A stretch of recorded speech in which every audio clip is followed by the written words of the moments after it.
Election over हो चुके हैं, लेकिन हमारा आपसे वायदा था कि घोषणा से लेकर सरकार के आकार लेने तक सरकार आपके साथ बना रहेगा। और अब चूंकि मुख्यमंत्री के फेस पर मोहर लगने वाली है, तो उसके बीच में क्या क्या पॉलिटिक्स जारी है, यह आपको बताने वाले। मध्य प्रदेश के विधानसभा चुनाव में कांग्रेस को करारी हार मिली। 150 सीटों के साथ सरकार बनाने का दावा कहां तो कांग्रेस कर रही थी, पर 66 सीटों पर यह आकर सिमट गई है। और कांग्रेस में नेता प्रतिपक्ष के नाम को लेकर अब चर्चाएं शुरू हो गई हैं। अब शुरू कहां से हुआ था मामला, मुख्यमंत्री बनने के दावे किए जा रहे थे और अब चर्चा शुरू हो गई नेता प्रतिपक्ष कौन मिलेगा। चलिए, खबर मिली है कि जल्द ही दिल्ली आलाकमान से नेता प्रतिपक्ष के नाम पर मुहर लग सकती है। नेता प्रतिपक्ष की दौड़ में जिन नेताओं के नाम शामिल हैं, चलिए एक एक कर उनके बारे में आपको विस्तार से जानकारी देते हैं। चलिए, तो आपको पहला नाम बताते हैं। पहला नाम है चुरहट से विधायक अजय सिंह राहुल भैया का। डिंडौरी से विधायक हैं ओमकार सिंह मरकाम, उनके नाम की भी चर्चा है। बिल्कुल। और राजपुर से जो विधायक हैं बाला बच्चन, पूर्व मंत्री रह चुके हैं कमलनाथ की सरकार में। गंधवानी से विधायक उमंग सिंगार, जिनका बयान भी आगे हम आपको सुनाएंगे, जिन्होंने दिग्विजय सिंह से माफी भी मांगी है। इसके अलावा भी कई सारे नाम हैं। बाला बच्चन, जिनका आप जिक्र कर रहे थे, बड़े अनुभवी नेता हैं। उमंग सिंगार हैं, जिन्होंने आज इंडिकेशन दिए हैं और एक तरह से उदारता या अपनी विनम्रता दिखाने का भी प्रयास किया है। उनकी खटपट दिग्विजय सिंह से छिपी ने। इसके अलावा अमरपाटन से विधायक हैं राजेंद्र कुमार सिंह, इनके नाम की भी जोर शोर से चर्चा है।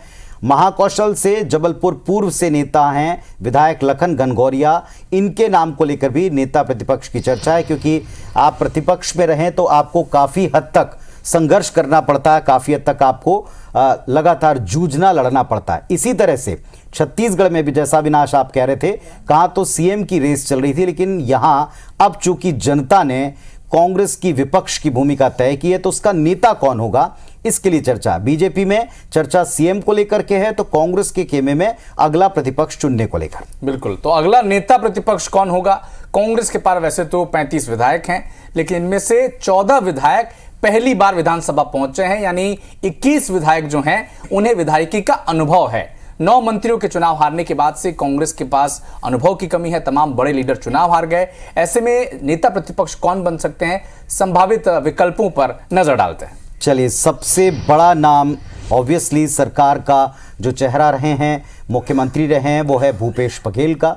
इसके अलावा जिन्होंने सदन में जिम्मेदारी संभाली विधानसभा अध्यक्ष के तौर पर, और जिनका तब से चर्चा है जब से पिछली बार मुख्यमंत्री की रेस के 4 चेहरे थे, उनमें से एक डॉक्टर चरणदास महंत, तो उनके नाम को लेकर भी चर्चाएं।